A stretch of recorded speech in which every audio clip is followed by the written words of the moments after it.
Hello students, today I am discussing Curtius rearrangement.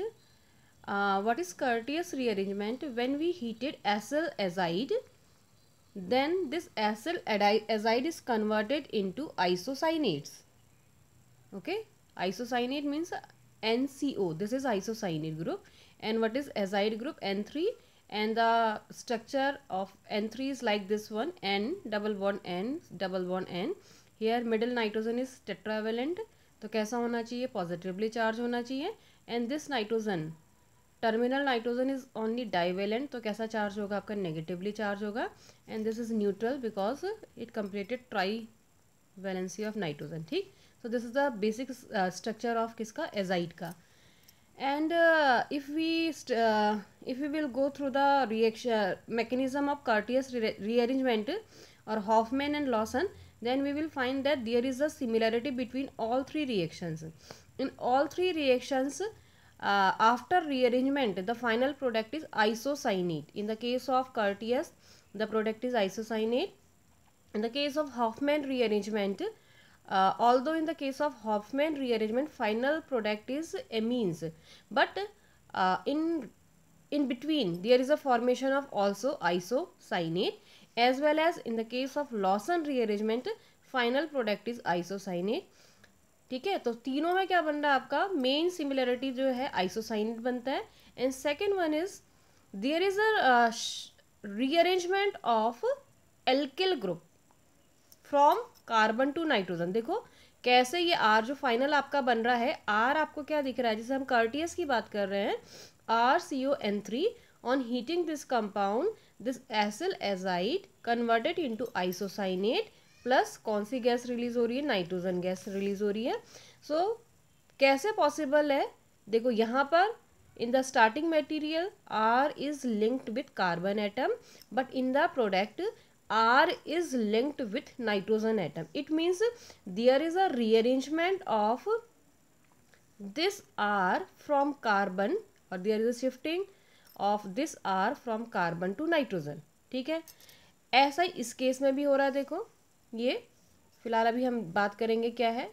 This R is attached with here with carbon atom, and by in basic condition this R shifted from carbon to this nitrogen. यहीं पर आ रहा है. ठीक है, likewise here also R from carbon shifted to nitrogen. तो दूसरी similarity समझ में आई. First similarity, in all cases the product is isocyanates. ठीक है. Second similarity, there is a migration of or rearrangement of R group from carbon to nitrogen. ठीक है. Third one, क्या डिफरेंस है? Main difference in the case of Curtius रे होता क्या है? पहले बेसिक एक चीज़ देख लेते हैं. कर्टियस रीअरेंजमेंट क्या होता है? जब हम एसिड एजाइड को गर्म करते हैं, आइसोसाइनेट बनते हैं, नाइट्रोजन निकलती है. This is Curtius rearrangement. ठीक. Second, Hofmann rearrangement, and this is also known as Hofmann bromide reaction. ठीक. हॉफमैन ब्रोमाइड रिएक्शन क्या होती है? a very good reaction for the conversion of amide to finally जो बनता है एमीन्स बनते हैं. ठीक है, एमाइड्स को क्या करते हैं? आपका एमीन में कन्वर्ट करने की जो प्रोसेस है, that is Hofmann rearrangement reaction. And Hofmann rearrangement reaction में होता क्या है? जो रिएजेंट है आ bromine and basic condition KOH और NaOH. Okay, so this is amide RCONH2. when this amide react with bromine and KOH, then this converted into bromoamide. ठीक है, ये क्या हो रहा है? देखो 1H is replaced by bromine, so RCONH2 it is converted into RCONHBr, and on basic condition क्या हो रहा है आपका? फाइनली वही बन रहा, isocyanates are formed. Third one is Lossen rearrangement. What is Lossen rearrangement? When पहले हाइड्रोऑक्सिमिक एसिड पता होना चाहिए. हाइड्रोऑक्सिमिक एसिड क्या होता है आपका? RCONHOH. This is hydroxamic acid. ठीक है, ये क्या है आपका? हाइड्रोऑक्सिमिक एसिड. सो व्हेन ओ मैंने लिखा O acyl hydroxamic acid, it means this hydrogen of hydroxamic acid is replaced by acyl group. Means कौन से ग्रुप से? RCO group. This is acyl group. ठीक है, so when hydrogen of hydroxymic acid is replaced by acyl group, then the compound is O acyl hydroxamic acid. तो structure कैसा हो जाएगा देखो, R R C O, sorry यहाँ से, sorry यहीं से, R R C O N H O, ये हाइड्रोजन किससे रिप्लेस है फिर आपका, सी ओ आर से। So this is O acyl hydroxamic acid. So in basic condition this O acyl hydroxymic acid on rearrangement gives isocyanate। तो पहले तो तीनों का अभी हम डिटेल में भी पढ़ेंगे, लेकिन स्टार्टिंग में थोड़ा पता होना चाहिए कि कौन कौन से रिएक्शन की सिमिलरिटी है तो मैकेनिज्म को याद करने में, क्योंकि in your course there are a lot of reaction mechanism, ठीक है, in this semester as well as in the next semester, ठीक है। तो कैसे सिमिलरिटी पता चलती है, कैसे लर्न करने का तरीका है, पहले हमें ये पता करना होता है कि कौन कौन सी रिएक्शंस सेम पैटर्न की हैं। सो कर्टियस, हॉफमैन, लॉसन, ये तीनों कैसी होती हैं, सेम तरीके की हैं, मैकेनिज्म भी सेम है, सेम बनता है। तो कर्टियस, हॉफमैन एंड लॉसन, ठीक हो गया, तो क्लियर हो गया। अब सब में क्या बनता है आपका, आइसोसाइनेट्स बनते हैं, ठीक है। अब जरा समझो क्या है आपका जिस समय हम कर्टियस की बात कर रहे हैं, तो एसिल एजाइड से जब आइसोसाइनेट बनते हैं देन लीविंग ग्रुप क्या है, यहाँ से क्या निकल रहा है, N3 था ना, तो क्या निकल रहा होगा यहाँ से N2, क्या निकल रहा है आपका N2। अब मैं यदि हॉफमैन रीअरेंजमेंट की बात करूँ, देखो ये जब यहाँ से यहाँ रीअरेंज हो रहा है तो लिविंग ग्रुप क्या है आपका, ब्रोमीन, क्या निकल रहा है आपका लिविंग ग्रुप यहाँ पर को, ब्रोमीन। ये आर यहाँ शिफ्ट हो रहा है, पहले बेस अभी पढ़ेंगे मैकेनिज्म, बेस प्रोटॉन निकालेगा, आर यहाँ शिफ्ट होगा, ब्रोमीन यहाँ से। तो in the case of Hofmann rearrangement leaving group is bromine, ठीक है। और लॉसन के केस में क्या होगा देखो, जब आर यहाँ से यहाँ शिफ्ट होगा तो क्या होगा, are C O O negative, ये ग्रुप लीव करेगा, ठीक है। जब क्या होगा, आर यहाँ से यहाँ शिफ्ट होगा, कार्बन टू नाइट्रोजन शिफ्ट होगा, in that case living group is this one. बस ये डिफरेंस है, समझ में आ रहा। तो लिविंग ग्रुप का डिफरेंस है, कार्टियस में नाइट्रोजन लिविंग है, हॉफमैन रीअरेंजमेंट में ब्रोमीन लिविंग है, और लॉसन रीअरेंजमेंट के केस में are C O O negative, ठीक है, ये क्या होगा आपका लिविंग ग्रुप होगा, ठीक है। अब हम डिटेल में पढ़ते हैं कर्टियस। तो Curtius, Hofmann, Lossen same pattern की हैं, फर्स्ट पॉइंट। सेकेंड पॉइंट, तीनों का फाइनल प्रोडक्ट आइसोसाइनेट्स हैं, second point. Third point, there is a migration of R from carbon से कहाँ चला जाता है, नाइट्रोजन में, third point. Fourth point, there is a difference, किस में है आपका लिविंग ग्रुप में डिफरेंस है। In the case of Curtius leaving group क्या है, N2। हॉफमैन ब्रोमाइड के केस में लिविंग ग्रुप है Br, और लॉसन के केस में लिविंग ग्रुप है RCOO, ठीक है। अब हम पढ़ रहे हैं कर्टियस रीअरेंजमेंट। तो हम पहले पढ़ चुके हैं कर्टियस क्या है आपका, देखो एसिल एजाइड, ठीक है, RCO means acyl group and N3 azide. उसको जब हीट करते हैं, गर्म करते हैं, in that case this compound converted into isocyanate में कन्वर्ट हो जाता है, ठीक है। अब ये R क्या हो सकता है, ये कोई एलिफेटिक भी हो सकता है, एरोमेटिक भी हो सकता है, एलिसाइक्लिक भी हो सकता है, हेट्रोसाइक्लिक भी हो सकता है, या समटाइम्स R क्या भी हो सकता है आपका alpha beta unsaturated carboxylic acid, समझ में आ रहा, तो वो भी हो सकता है। तो ये है आपकी आर का क्या क्या होना चाहिए, या हम सीधे साधे बात करें कि ये किस तरीके के एजाइड्स हो सकते हैं, ठीक। तो एजाइड कोई भी हो सकता है, एलिफेटिक, एलिसाइक्लिक, एरोमेटिक, हेट्रोसाइक्लिक, या alpha beta unsaturated carboxylic azide, कुछ भी हो सकते हैं, ठीक। नेक्स्ट पॉइंट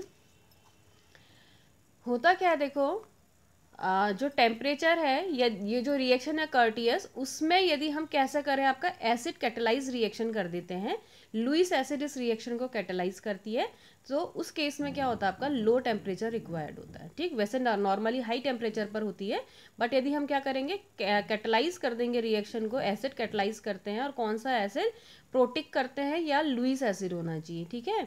तो इन दैट केस क्या होता है आपका टेम्परेचर, लो टेम्परेचर का क्या होता है रिक्वायरमेंट होता है, ठीक। नेक्स्ट पॉइंट, अब हमने देखो ये आइसोसाइनेट बना था कर्टियस के रीअरेंजमेंट से, RN double bond C double bond O, this is isocyanate, ठीक है। तो क्या होता है, जो आइसोसाइनेट्स बनते हैं ये क्या करते हैं, अल्कोहल से, वाटर से, या एमीन से रिएक्शन करके फर्दर क्या करते हैं, डिफरेंट प्रोडक्ट बनाते हैं, ठीक है। होता क्या है, नाइट्रोजन इलेक्ट्रो क्या होता है आपका नेगेटिव कार्बन से, ठीक है। नाइट्रोजन क्या होता है आपका, यदि हम कार्बन नाइट्रोजन की बात करें, यहाँ पर अटैक होता है, कहाँ पर, नाइट्रोजन और कार्बन में, चाहे हम किसकी रिएक्शन करें, अल्कोहल की करें, वाटर की करें, एमीन की, यहाँ पर होता है। तो which one is more electronegative, nitrogen is more electronegative.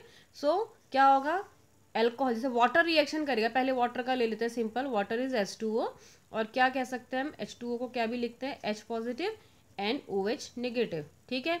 तो जब इसमें रिएक्शन होगा N और C के बीच में, तो क्या होना चाहिए आपका, जो इलेक्ट्रोनेगेटिव है उसकी तरफ पॉजिटिव जाना चाहिए, जो कम इलेक्ट्रोनेगेटिव है या इलेक्ट्रो पॉजिटिव है उसकी तरफ नेगेटिव, ऐसा ही होता है ना, अपोजिट का अट्रैक्शन होता है, तो नेगेटिव की तरफ पॉजिटिव जाएगा, पॉजिटिव की तरफ नेगेटिव। सो अटैक होना कहाँ पर है, नाइट्रोजन कार्बन बॉन्ड में।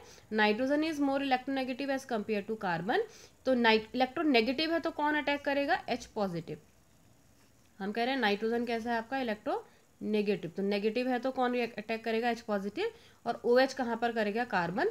सो there is a cleavage, heterolytic cleavage between nitrogen and carbon, and this double bond converted into single bond, H positive attacks at nitrogen and OH negative attacks at carbon atom, ठीक। तो क्या बन जाएगा, R, यहाँ H positive attack करेगा तो there is a formation of nitrogen hydrogen bond, so RNH single bond C double bond OH, देखो RNHC, ये वाला डबल बॉन्ड O ऊपर लिख दिया गया है, डबल बॉन्ड OH, ठीक। तो सीधे साधे है, वाटर के साथ रिएक्शन करोगे तो यहाँ H पॉजिटिव, यहाँ OH नेगेटिव, तो क्या हो गया, RNHCOOH, ठीक, डबल बॉन्ड सिंगल बॉन्ड में कन्वर्ट हो गया। अब लाइकवाइज यदि तुम किसके साथ रिएक्शन करोगे, एल्कोहल के साथ, तो एल्कोहल क्या होता है आपका, ROH, ठीक, या क्या लिखते हैं इसको, H पॉजिटिव। तो अब ऐसे ही अब ऐसे ही किसकी रिएक्शन होगी, देखो एल्कोहल की, तो एल्कोहल क्या हुआ आपका, RO नेगेटिव एन पॉजिटिव, तो क्या होगा, H पॉजिटिव कहाँ पर रिएक्शन होगा, N पे, और OR कहाँ पर होगा, कार्बन पे, तो क्या बन जाएगा, देखो RNHC double bond OR dash, जिसको क्या कहते हैं आपका, कार्बामेट्स कहते हैं, क्या कहते हैं, कार्बामेट। अच्छा एक चीज़ और थी, जब वाटर के साथ हम रिएक्शन कर रहे थे तो ये तो बना HCOOH, बट ये जो कंपाउंड होता है अनस्टेबल होता है, इसमें से क्या निकल जाती है, कार्बन डाइऑक्साइड CO2, ये, ठीक। तो किस में कन्वर्ट हो जाएगा, RNH2, दिख रहा है, ये CO2 निकल गई, तो क्या बचा फिर आपका RNH2। तो जब क्या होता है, आइसोसाइनेट्स का क्या करते हैं हम, आपका वाटर के साथ रिएक्शन करते हैं, तो वाटर के साथ रिएक्शन करने पर क्या बनते हैं, फिर आपके एमीन्स बनते हैं, वैसे बनता यही है, यहाँ पर H जुड़ेगा, यहाँ पर OH जुड़ेगा, but this compound is unstable and it converted into amines by the removal of one molecule of carbon dioxide, ठीक है। एंड लाइक फिर ऐसे किसके साथ रिएक्शन कर लो, एमीन के साथ, एमीन के साथ रिएक्शन कैसे होगी, H पॉजिटिव होगा तो बचेगा क्या, RNH नेगेटिव, ठीक। तो कैसा है, H पॉजिटिव RNH नेगेटिव, तो H कहाँ जुड़ेगा आपका, जो इलेक्ट्रोनेगेटिव है नाइट्रोजन में, और RNH नेगेटिव कहाँ अटैच हो जाएगा फिर आपका, कार्बन में, तो क्या बन जाएगा, ये R, देखो ये RNH हो गया, ये H पॉजिटिव आ गया, और CO, ये CO ऐसे ही रहेगा, और कार्बन से क्या अटैच हो गया फिर आपका, कार्बन से यहाँ पर NH2 कर दिया, NHR कर लो, NHR, ठीक है। अमोनिया से करेंगे तब NH2 बनेगा, इसको NHR डैश दिखा देते हैं, R डैश हो गया, ठीक। तो क्या बन गया, ये क्या होता है आपका, NH2CONH2 क्या होता है, यूरिया, क्या होता है, NH2CONH2 यूरिया। तो यूरिया का कैसे डेरिवेटिव बन गया फिर आपके, एल्किल डेरिवेटिव ऑफ यूरिया, ठीक है। तो यह क्या कहलाते हैं आपके, एल्किल यूरियाज बन सकते हैं, समझ में आ गया। तो ये किसके साथ रिएक्शन है फिर आपकी, RNH2 के साथ। ऐसे अमोनिया के साथ भी कर सकते हो, किसके साथ भी रिएक्शन हो सकती है, अमोनिया के साथ। अमोनिया के साथ करेंगे तो क्या होगा, एक तरफ H पॉजिटिव जुड़ेगा और दूसरी तरफ NH2 नेगेटिव जुड़ जाएगा, ठीक है। तो ये क्या है फिर आपका, जो आइसोसाइनेट बनते हैं, इनका यहीं पर स्टॉप ना करके हम इससे क्या कर सकते हैं, वैरायटी ऑफ कंपाउंड्स बना सकते हैं, कार्बामेट्स बन रहे हैं आपके, एमीन बन रहे हैं आपके, यूरिया के डेरिवेटिव्स हम बना सकते हैं, ठीक है। अब मैकेनिज्म करने से पहले हमें मालूम होना चाहिए कि एजाइड ये बनता कैसे है, कैसे बनता है आपका, RCOCl, मतलब क्या होता है, ये एसिल क्लोराइड, क्या है आपका, एसिल क्लोराइड की किसके साथ रिएक्शन करते हैं, मेटल एजाइड, और नॉर्मली कौन सा यूज करते हैं आपका, सोडियम एजाइड, किसके साथ ये रिएक्शन होती है आपकी, सोडियम एजाइड। तो क्या होगा आपका, कुछ नहीं, NaCl निकल गया और N3 अटैच हो गया, तो क्या बन गया, RCON3। तो एजाइड, एसिल एजाइड को बनाने की ये मेथड है। एक और मेथड है, क्योंकि अभी हमें एप्लीकेशन में चाहिए, ये है, देखो इसको एक बनाने की मेथड, होता क्या है, देखो ये क्या है आपका, RCOET क्या होता है आपका, ईस्टर, क्या होता है आपका ईस्टर। तो जब ईस्टर की किसके साथ रिएक्शन करते हैं, NH2 क्या हुआ, हाइड्राजीन, क्या होता है आपका हाइड्राजीन। तो जब ईस्टर हाइड्राजीन से रिएक्शन करता है तो क्या बनाता है आपका, ये क्या है, हाइड्राजीन में एसिल लग गया तो इसका नाम है एसिल हाइड्राजीन, एसिल हाइड्राजीन। ठीक, तो ईस्टर की किसके साथ रिएक्शन है आपका, हाइड्राजीन के साथ। तो when Easter react with hydrazine, one hydrogen of hydrazine is replaced bye, या किसे, या सीधे साधे देखो ये H, इसको ऐसे समझ लो यार, NH2 है, ये अलग हो गया ETOH। ठीक, तो बचा क्या, RCONH2, RCONH2, and when this acyl hydrazine react with nitrous acid, HNO2 nitrous acid, तो क्या बनाते हैं आपके एजाइड। तो there are two methods from which we can synthesize azide. First one is reaction of acyl chloride with sodium azide. So there is क्या होगा, when this react with, there is a removal of NaCl and finally RCON3 formed by this reaction. And second one is Easter को किस में convert करते हैं, azide में। Easter को किससे कन्वर्ट कर रहे हैं, एजाइड में। कैसे करते हैं ईस्टर से एजाइड, ईस्टर की रिएक्शन करते हैं हाइड्राजीन के साथ, तो क्या बनते हैं, एसिल हाइड्राजीन होता है एंड इथेनॉल का मॉलिक्यूल रिमूव हो जाता है। एंड एसिल हाइड्राजीन किसके साथ रिएक्शन करता है, नाइट्रस एसिड के साथ रिएक्शन करता है, तो क्या बना देता है आपका एसिल एजाइड। ठीक है, तो ये दो मेथड हैं जिससे हम क्या बना रहे हैं आपके एसिल एजाइड। ठीक, now mechanism of this Curtius reaction. So this is starting molecule RCON3. So RCON3 iron double bond N and double bond N N3, ये पॉजिटिव, ये नेगेटिव और ये neutral, and it has a one lone pair of electron. ठीक है, इसको हमने heat किया तो क्या होता है, देखो यहाँ से समझो। सबसे पहले ये है आपका N double bond N positive, ये है आपका नेगेटिव। ठीक हो गया, बाकी जो था अभी फिलहाल अभी ऐसे छोड़ दो। ये प्लस था तो देखो ये प्लस था तो ये क्या करेगा, डबल बॉन्ड के इलेक्ट्रॉन अपनी ओर क्या करेगा, पुल करेगा, क्योंकि प्लस है तो इलेक्ट्रॉन मतलब नेगेटिव को खींचेगा। तो जो डबल बॉन्ड है किस में कन्वर्ट हो जाएगा भाई आपका, सिंगल बॉन्ड में। ये क्या हो जाएगा, डबल बॉन्ड, और ये क्या हो जाएगा आपका न्यूट्रल, और ये कैसा हो जाएगा आपका नेगेटिव। ये कैसा चार्ज हो जाएगा आपका, बिकॉज ऐसे पुल कर रहा है तो ये नेगेटिव होगा, जिसमें एरो का हेड आता है वो हमेशा नेगेटिव होता है। ठीक है, जो इलेक्ट्रॉन पुल करता है उसमें हमेशा नेगेटिव रहता है। तो ये नेगेटिव, ये कैसा प्लस, तो इसका नेगेटिव पॉजिटिव तो न्यूट्रल हो गया, इसका नेगेटिव पॉजिटिव क्या हो गया, न्यूट्रल, और ये कैसा हो गया फिर आपका पॉजिटिव।